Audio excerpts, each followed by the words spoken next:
آپ کو پتا ہے سب سے پہلے جہنم میں کون جائے گا؟ بولو.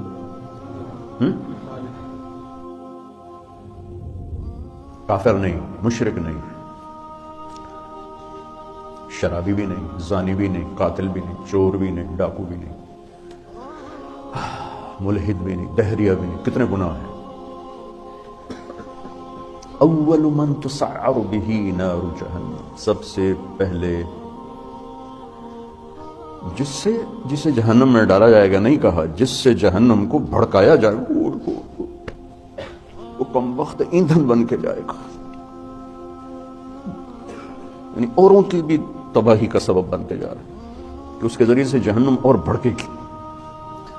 اول من يدخل في النار نہیں فرمایا کہ سب سے پہلے جہنم میں کون جائے گا.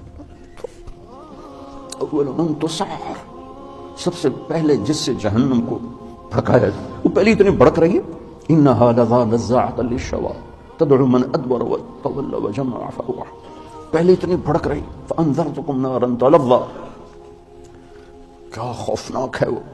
انها ترمی بشرر القصر كأنه جمالة صفر، کیا ہیبت ناک الفاظ ہیں قرآن کے.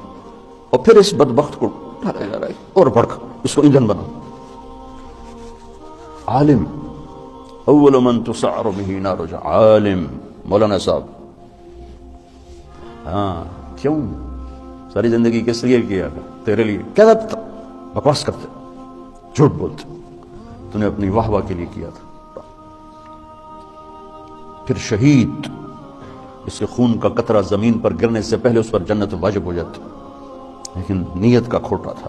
پھر سخی، اس کے بارے میں اللہ کے نبی فرماتے ہیں اللہ کے قریب، جنت کے قریب، لوگوں کے قریب، جہنم سے دور. اور اللہ کو بخیل سے نفرت، سخی سے پیار، لیکن مارا گیا اپنی بدنیتی اور بدعملی کی وجہ سے، اپنی واہ واہ کے لیے کیا. ڈال دو. یہ تین ہیں جن سے جہنم کو بھڑکایا جائے.